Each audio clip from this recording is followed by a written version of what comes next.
Thanks for sharing. Well, you know, here we are again in the stew. For our 101st episode. 101st episode. It's the new century for the Pleasure's All Yours. Yeah. We're in the triple digits now. That's kind of crazy. That's hot as fuck. Hey, triple X, triple digits. Yeah. Hell yeah. That's that shit. I don't know if I mentioned it on the last episode, but we do have, like, our first video reached 1,000. Like, our first podcast episode reached 1,000 views on YouTube, which feels like a small feat.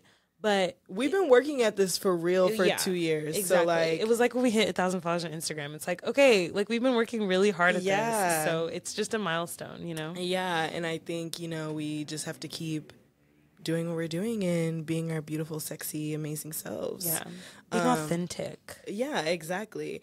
I would say, though, that what I would like to happen from, like, the people that listen and, you know, the 1,000 people that are listening to us now. Get them, bitch. I would really like to have interaction, you know? Like, we talk a lot about building community and, like, being able to connect with the people that are like us or, you know, not even exactly like us, but are kind of in our realm. And, like, it would just be really nice to interact with you guys. Absolutely. I want to hear your stories, like, I mean, like literally anything, you know, but shameless plug. We have a fucking Discord now. Yeah, exactly. So we're starting conversations on there. We'd love for you to join. And the link is in the description box of this episode. So finish listening to this episode and then hit the link and sign up for our Discord. Yeah, well, like polls, audiobooks that I'm listening to. Oh my gosh, yeah, soundgasms that I'm listening to. Yeah, like, and just hearing things from other people that might not listen to the podcast, but will even be, again, within our realm. So, you know, don't be shy, ho. Yeah, say hi. We obviously like to talk, so hello. Well, we do like to start every episode with a pleasure moment as well. And that is just something pleasurable that happened to you throughout your week. Literally, it could be anything that just gave you that life is worth living feeling. Yes. So, Courtney, what was your pleasure moment? Wow. My pleasure moment this week, I do this every time. I just don't. I was waiting. Fucking know. Do you want to go first? Yes, go first. Okay, so you can have a minute. Yes.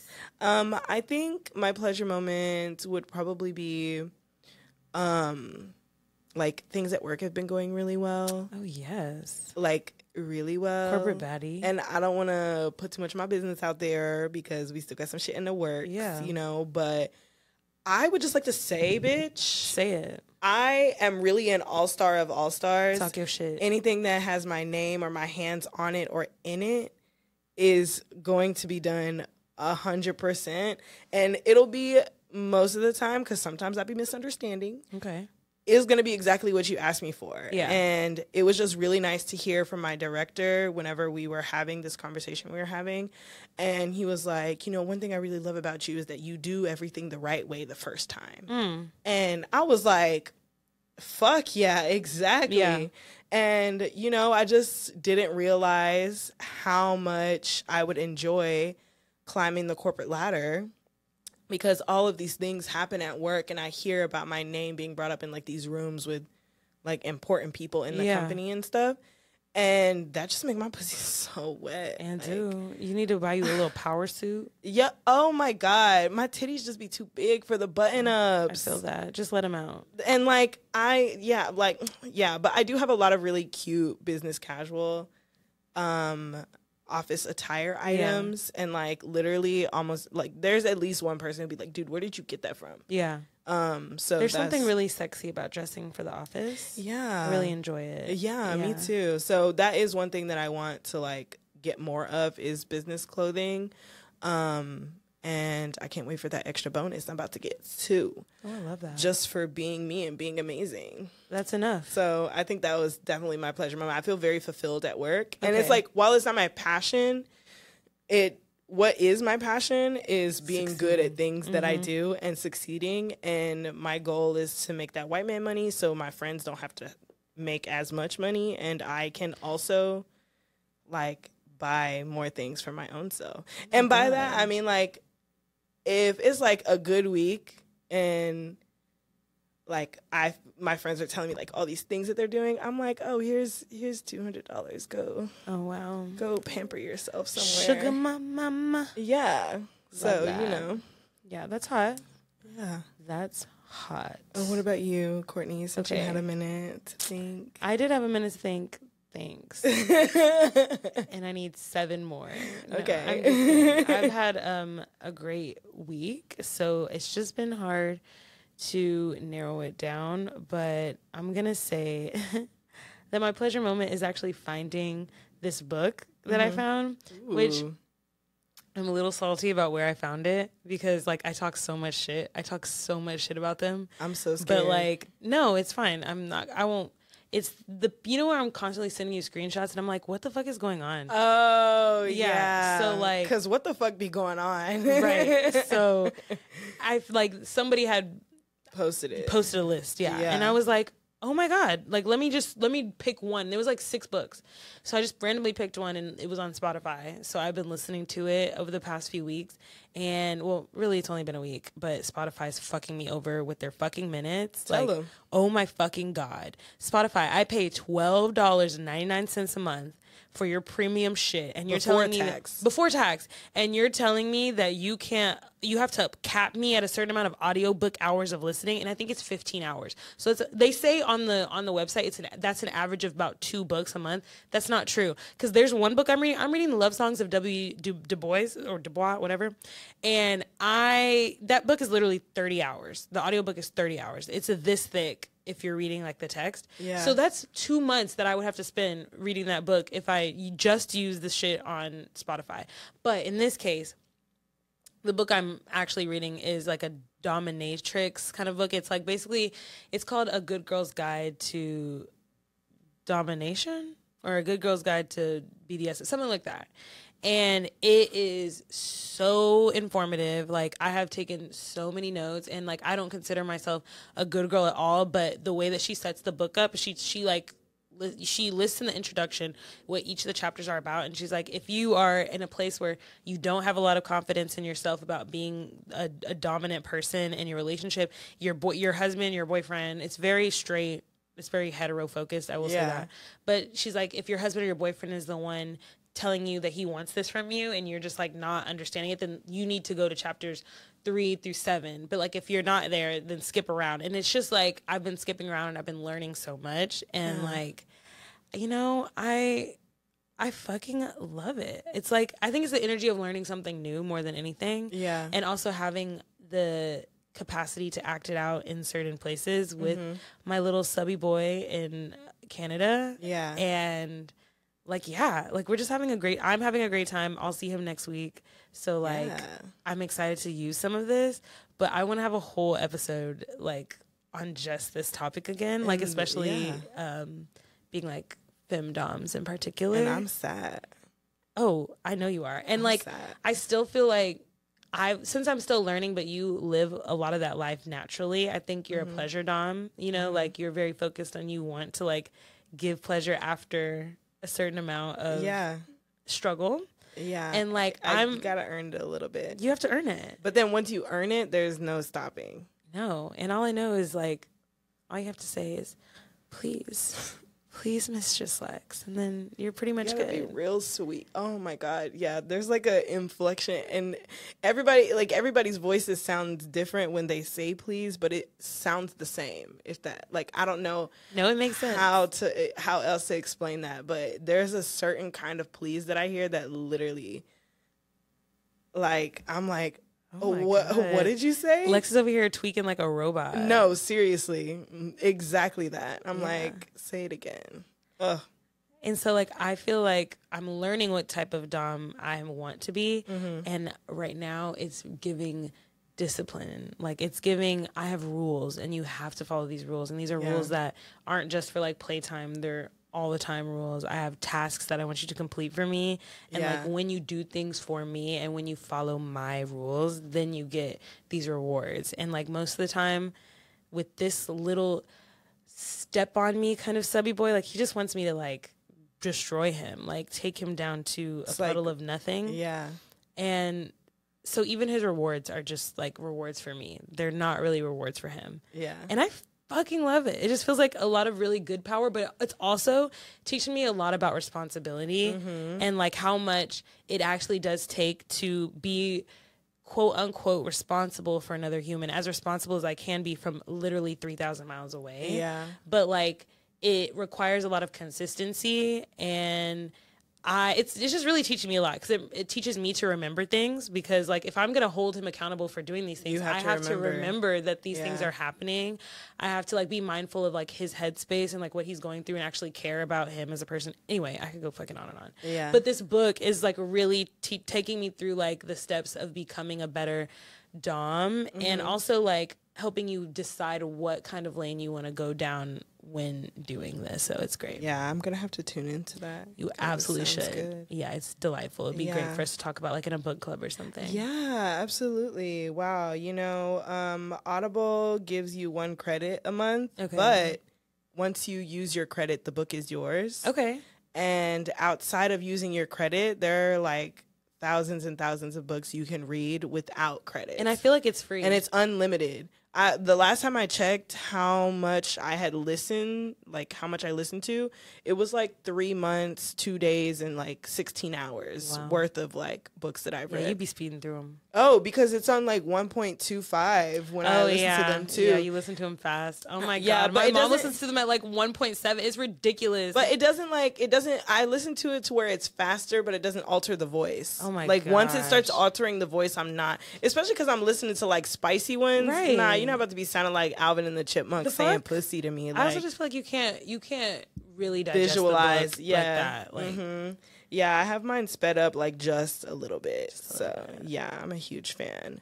Well, after our pleasure moment, which I feel like that was a real good one. Spicy. Yeah. We do try to have a fun fact. I don't have a fun fact for you today. That's fine.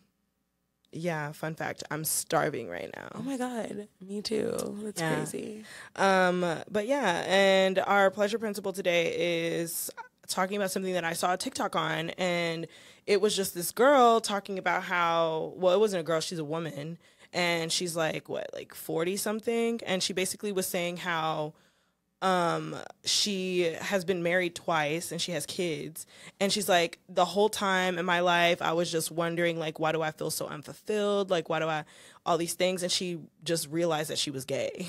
Oh wow. Yeah, because like sometimes it's that simple. Yeah, because she like met this girl and she was like, I don't know, she just gave me this feeling in my stomach. And if you like women, especially if you are a sapphic, and like you just know what that feeling is like when you meet a woman and it's just this thing in the pit of your stomach where you like really like her, you want to be around her, you like anything and everything you want to do it with her. Yeah. And so she was saying that she made this friend and that's what she felt like, and then she was like questioning everything, and she was just talking about how basically how it took her so long to get to that conclusion is because she grew up in like a very religious household. I think her family was Catholic or something. And it's just literally her being like, well, it's not really like a possibility I could conceive. And then once she realized that like, oh, not everybody's having all these feelings, she started like feeling a lot of shame around it. And that is kind of what led her to like taking so long to even accept and like come out, is basically like the shame of, well, these are the feelings I'm having, so like I just feel so bad for having them that I'm not going to indulge in them and they're just gonna go away. Oh my gosh. So she was just having like a lot of shame about it. She was beating herself up about it. She like just like, I feel like a lot of really religious people, when they do realize, or if they do ever realize that they're like queer, and they realize that's what's missing from their life, I feel like a lot of them have the same kind of experience where they're like, you know, I was doing all these things, I started sleeping with a lot of the opposite gender, and like all this other stuff, just to kind of get rid of it. And that's not the only reason that people feel shame for their sexuality, but that is like a really big reason. That was like the number one reason that most people said that they felt any kind of shame. Like religious shame? Okay. Yeah, just for like being queer, Yeah. even like sometimes being kinky. I feel like as like I mean, I'm not a religious person, but conversations, but I know that like liking all of these things can also make you feel shameful because you feel like you shouldn't. So it's just very interesting because I was like, wow, this would be a good thing to talk about on the pod. Absolutely. Well, I want to start that off with like, have you ever felt like shame for like your sexuality or liking any of the sexual things that you like or anything like that? I think maybe when I was dating one of like my partners, one of my exes, like I think he just made me feel like such a like slut.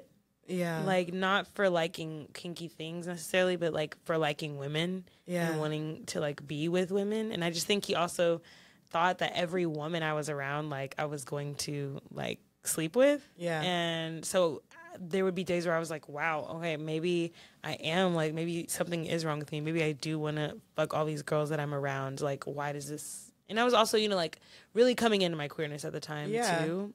So I think I felt a lot of shame from like my, I don't want to say my feelings, but like things that were being said to you, like feeling shameful just for liking it, or like being interested in it. Even. Yeah, like the things that he was saying to me, would make me feel shame. Like, wow, okay, maybe I am a slut because I do want to fuck all these people, or I want to fuck everybody.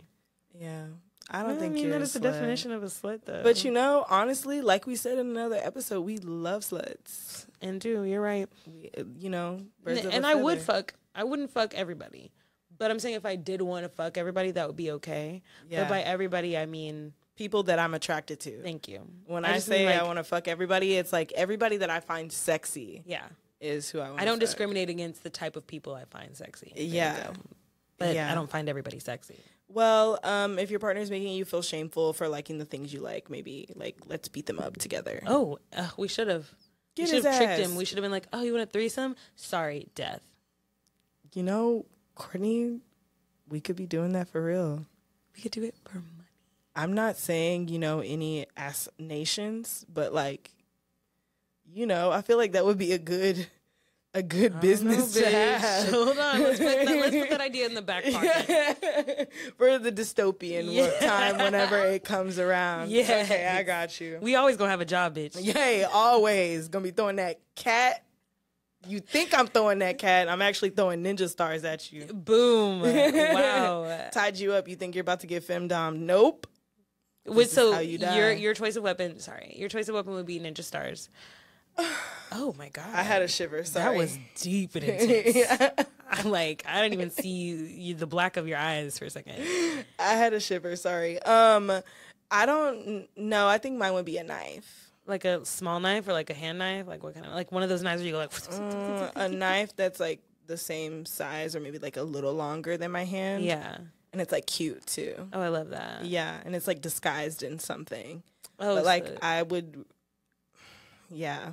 I think it's because I like knives too. I have that thing.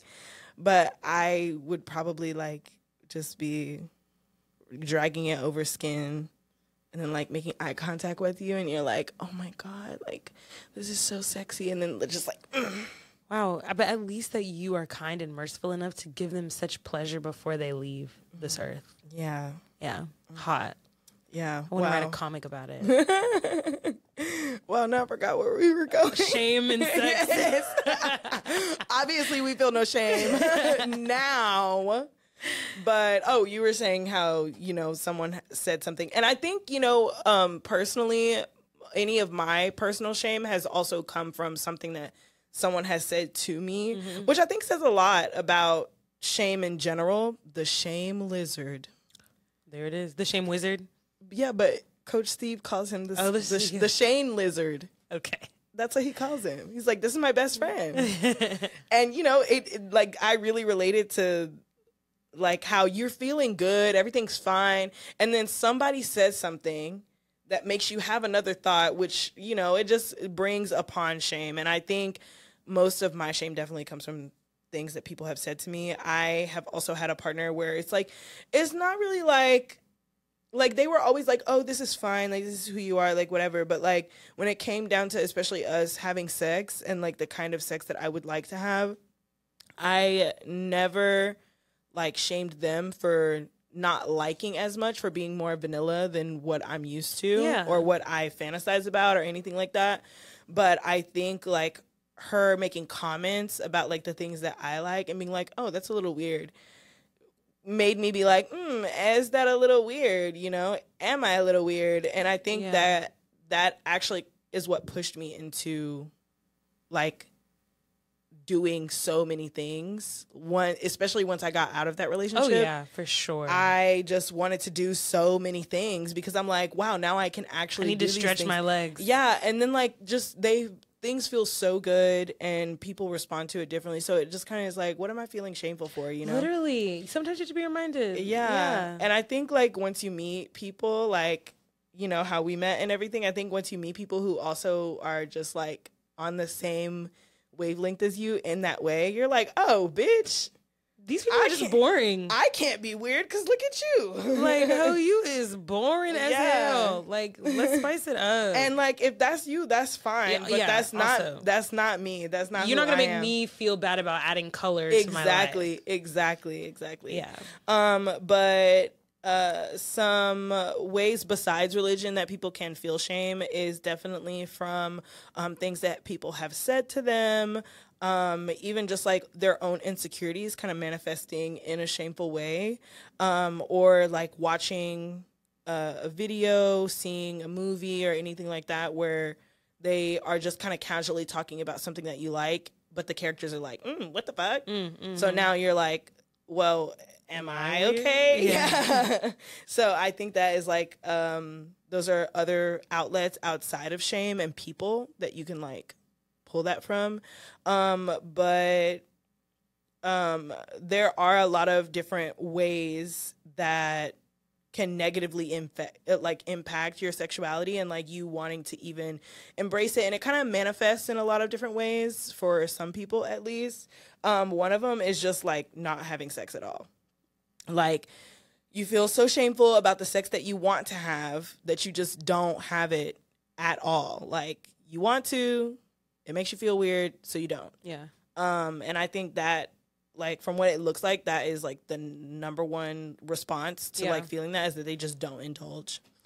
Another one is just developing a sexual dysfunction, which we've had episodes on before, where it just, you can't really have an orgasm. Pleasure doesn't really feel like pleasure to you. It just kind of feels like something. That can definitely be from feeling shameful about how you like to have sex, the gender you like, your gender identity, like any of those things. It can just make it to where you can't come. So what a terrible time. Has it ever happened to you? Like where you feel like so intensely that you couldn't come? Yeah, I've definitely had like moments of life where I'm like, I'm especially when I'm like learning new things about myself. Yeah, oh yeah. Or like if I'm like going through something. Yeah. I definitely will get to that point where I'm like, I can't have an orgasm. I can't even like think about sex. Yeah. So yeah, that has most definitely happened to me before. What about you? Yeah, absolutely. And then sometimes I work so hard to try to get an orgasm that it's just like painful. Not like physically, but you know, like mentally, you're just like, oh my God, I can't even fucking come. Like my life fucking sucks. Yeah. Once I saw that thing about, I've been reading those articles about how people with ADHD, they use like orgasms, like masturbation and sex with others as like regulatory. Yeah. Wow. And like that makes sense to me, bitch. But as soon as I got home from work, I had to masturbate before I even got anything done. Like before you came here? Yeah. You had all that time? You texted me in like 40 minutes before. I had about 6 minutes to spare. And you came in 6 minutes. Mm-hmm. Look at you go, babe. Yeah, you know, and when in a pinch. Pinch that clit. Exactly. This can also, like, the shame of this can also reduce your self-confidence, self-esteem, everything like that, because you're feeling weird about who you are. So then you're a lot more self-conscious. You're not as confident. Maybe you're like, just kind of hiding yourself away from the world kind of thing. But yeah, that would be another one. Relationship issues as well, mostly because, like, you know, if you are with someone and they're wanting to do these things and you're having a sexual dysfunction, or you just kind of feel weird about doing it, that can kind of like put a bridge between you and the person that you're with. Yeah. Because they're wanting this thing, they're wanting to do this thing with you specifically, and it's just not something you're with. You're like, no, never a day in my life. So I think that can, while it can be okay for a while, I think if it's something that is really important to your partner, it can create issues. Man. Literally. That Yeah. was definitely me and my last partner. Yeah. There's just things that they did not want to do. And I was just like, okay, this is kind of like bare minimum that I need. And that over time, it definitely made him feel a lot of shame. And I think that shame made him, like you said, like completely avoid the like subject of sex. Yeah. Which frustrated me because I'm like, this is really what I'm asking for. And instead of like trying to lean in, you lean away. Yeah. And like, I guess I never viewed it as like he might feel shameful of that. And so I kind of like not threw it in his face, but like, I just didn't have a lot of, after 8 months, I didn't have a lot of patience for it. So. And like you guys have been having a lot of conversations about it. So a lot of conversations. That also would make sense that the patience was worn thin. And that would be an example of something that would like be a detriment to your relationship. Absolutely. Yeah. Because like, you know, if I'm here with you, obviously I want to be here with you and do these things with you. So we're either doing it together or we're not going to do it together. This can, like, your sexual shame can also come from body shaming and trauma as well, which I feel like so much can come from trauma. But it can manifest as hypersexuality, developing a sexual or porn addiction, because you need an outlet and you kind of get those same endorphins by like indulging, but it doesn't like really fill the hole. It just kind of gives you that like temporary high kind of thing. So, and then that crash was that feeling of bottoming out is really worse. And then the shame feels worse. Yeah. It's just like what was the episode that we talked about? Oh, we talked about sex as a self-injury. Oh, yeah. And I think shame is definitely a huge part in that as well, which we didn't really address in the episode. Wow. Well, we're addressing it now. Yeah. Go back 2 episodes. You'll know what we're talking about. But a few things that can help with these feelings is just talking about it with either someone you trust or a medical professional, a free counselor at your city health clinic, you know, any of those things. Just talking about it can definitely help you break free of any of the shackles of shame.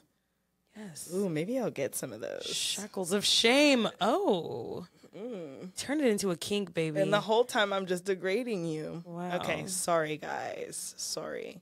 But yeah, it can like manifest more as like just having you in a box. Like you just put yourself more in a box, you feel more guilt, it makes it harder for you to develop intimacy with the people that you meet, partners and friends alike, because you just feel shameful for being yourself and liking the things you like. It really like bleeds into everything. It can bleed into like the way that you like to listen to music, like, or what music you like to listen to, what things you like to watch. Oh my God, bitch. Yeah. I could go on a tangent about fucking that for Yeah. sure. Like whenever I don't feel fulfilled, which is most of the time these days, like musically, like if I feel like, oh, I can't write right now, I literally, there's like a whole subgroup of people that I refuse to listen to and like refuse to like acknowledge as artists, because I just feel like whenever I listen to them, I feel so much shame. Like it's crazy. It's so sad. Yeah. So I totally get that. Yeah. Yeah. I think one thing that I have noticed is like sometimes I'll meet someone or like the people around me that I surround myself with, because I feel like they're so amazing and I just feel like they're just doing so amazing. And I might not feel that I'm doing so amazing. Yeah. I feel a lot of shame in that way. And so, like, I kind of have to, like, tell myself, even in those moments of feeling shame, even when I'm talking to them, like actively, I'm like, this is really just you feeling this way. Yeah. It has nothing to do with this person, so don't be weird.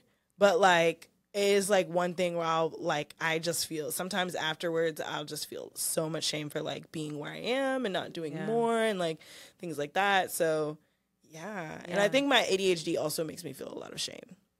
Like having ADHD, or just like the way that manifests for you? The way that having it and the way that both. Yeah. Because like having it is what causes me to like feel so shameful about certain things that I do or forget to do, or like just like little things. Like, I don't know. Sometimes I have to tell, like, I don't feel like a weirdo most of the time, but like sometimes I'm like, bitch, you're being a little weird. Oh, for sure. So I'm like, whoa, is this really how I am? Back it up. Yeah. Especially like I was in the office and I didn't take my medicine for 2 days, and I was like really bouncing off the walls. I was like, this is what I was like before. Oh my God. It's like a drastic difference. Yeah. I'm like, whoa, somebody put a fucking sock in my mouth. I can't shut up. Like, it's awful. Okay, I can understand the shame. Yeah, it's really bad.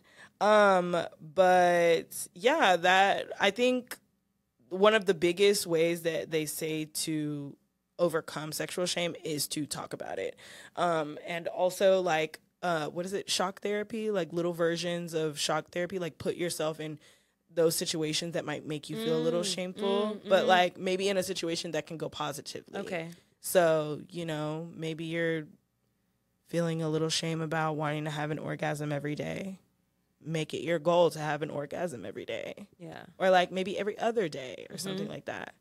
'Cause like, you know what they say, orgasm a day keeps the doctor away. It does. Hey, my doctor ain't with me, so Succeeding? yeah. But I did have a there were 4 different types of shame as well. One of them is existential. Lots of that. Yes. Situational. I have that. Okay. Class. Ooh, I've experienced that. I've definitely experienced that. Oh, yeah.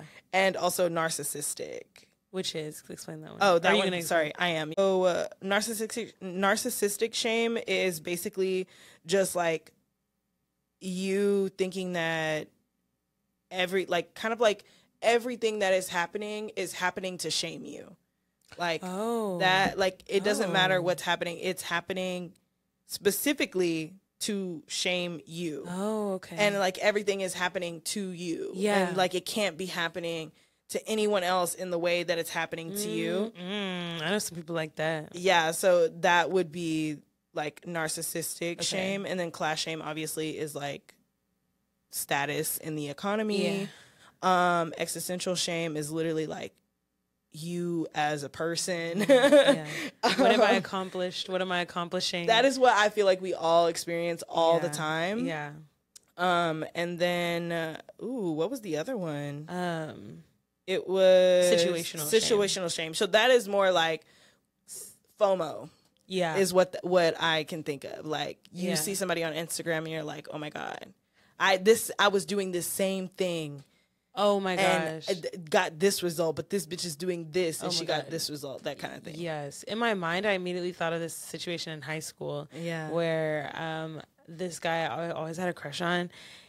We were at prom and we were all sitting like at a table, and he came walking in with his date, and I was the only person at the table that stood up and like said hi, and then like gave just him a hug.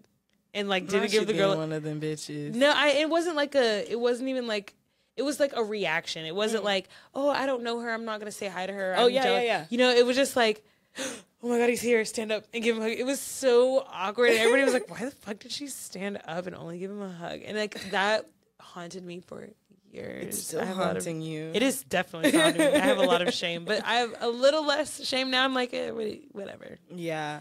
I think that throughout life and like getting to the point where I am, and even like now, sometimes I do deal with like a lot of shame, but I think I deal with it a lot better now than I used to. Yeah.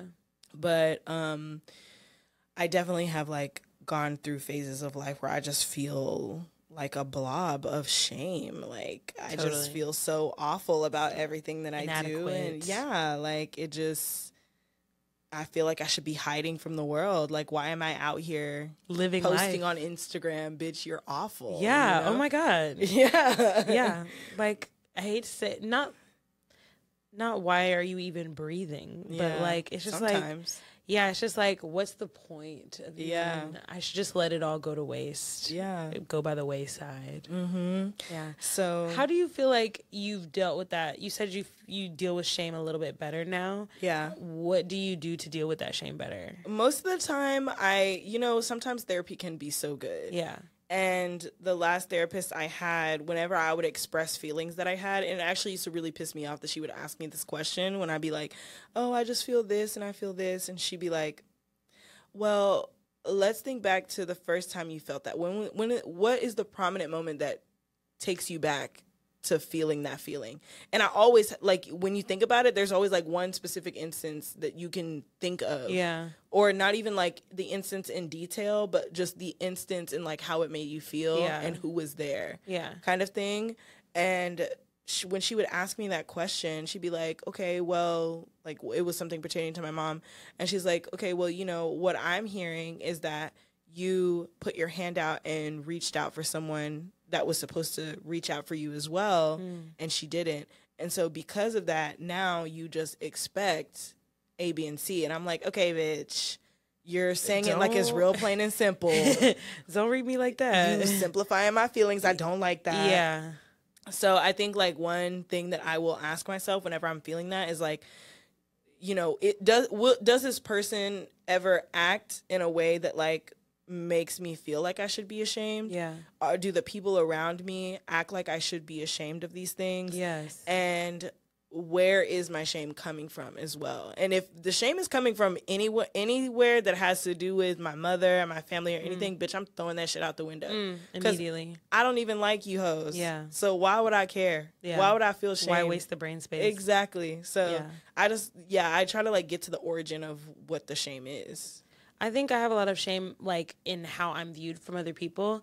But as I've gotten older, I think I've done a better job at rationalizing that most of the time, like, nobody is thinking about you that hard. And if they are thinking about you that hard, it's because they're close enough to you to like think about you like that, and they're probably not shaming you, like you said. Like, they're probably not the ones making you feel shame. Everybody else doesn't care. And if they care, it'll be 30 seconds of their time when they scroll and they see your name, and then they'll stop caring. And I think that helped. Yeah, and I think, something else that has helped me, and like I really understand what like the girlies say, like as they get older and they're like, I just really stopped caring about what people think. Yeah. And I think it's just because like if I sit here and I care about what you think, now I'm having a bad time. Oh my God, every time. In my own brain. Yeah, and now I'm slowing my own growth. Yeah. There's things I'm not doing. And like I also think of that quote where they're like, if I wouldn't trust your advice, why would I trust your judgment? So I'm like, you know what? Yeah, because bitch, you give horrible advice. I don't even want to like have like, just like you said, I don't even like you hoes. Like, I'm so sorry. Yeah. I'm sorry that I cared. Yeah. But it's part of growing up, for sure. I won't ever make that mistake again. Yeah. And we grew up in the height of social media becoming a thing and becoming a place of judgment. Yeah. So like I just think it's natural. It's very natural for us. In our generation. I think shame is very natural to I don't think it's good to always have shame. No. But I think in some moments, shame is what keeps you from being a weirdo. Oh, facts. So, facts. I feel like if a lot more niggas were shameful, that they would act different. 100%. We need a little more shame in some places. Yes, and a little less shame in other places. Why are the women feeling so shameful all the time? Right. Y'all need to be talking to these niggas. These niggas. With a Q. Literally. I will say shame did help me from sounding like a weirdo. When I told you my friend sent me that video, she was like, yeah, oh my gosh, the video was like 30 minutes. And I literally, I typed it out and was like, oh my God, please send me your favorite parts, especially the ones where your face was in it. And like, I just kind of kept going and I was like, wait, do you not feel any shame? Do you not feel like a nasty nigga? Is my friend making me feel, are they making me feel shameful about it? I felt shameful because the things I was doing was shameful. You know, she is inspiring you to let go of the energy in your sacral chakras. Bitch. She's a muse right funny. now. You're really funny. I'm so serious. You don't even believe in that shit. Who said? You believe in sacral energy? Sometimes I feel like when I talk about it, and stuff, you're like, I just don't understand it. Like, okay, you might have did something. Yeah, like I'm like I don't understand it. I get the practice of it, and like it totally makes sense that all these parts of your body hold all this energy. Yeah, but I have never like looked deeper into it, so I can't give like a reaction other than like, yeah, okay, yeah, absolutely, yeah. Well, that was all I had for us today. You know what? I like it short and sweet. Short and sweet. You know, shame doesn't have to be something we linger on or linger in. And that is the whole point of the episode. Girl, I'm telling you, you literally always wrap it up. We came to talk about it, acknowledge it, relate, help you get through it, and now we're done. And we leave it behind. Yes. And with that, if this is your first time listening to us, you can follow us on Instagram at allyourpleasures_. You should subscribe and like our YouTube channel so you don't miss an episode from us. You can also do the same on Apple Podcasts and Spotify, really wherever you get your podcasts. Google, Pandora, if you still use Pandora, bitch. I don't know. Go to thepleasuresallyours.com so you can see what the fuck is up. Yeah, and you can also go to thepleasureallyours.com or the description of this episode to find the link to our Discord where me and Lex chat about little things that we're reading, listening to, vibing with, and we'd really love to hear from you in our community as well. So we're going to have a little channel for all the things you could think about. Yeah, all the things that you could think about. If you're listening to this on a Monday, Tuesday, Wednesday, Thursday, Friday, bitch, we love you. Bye.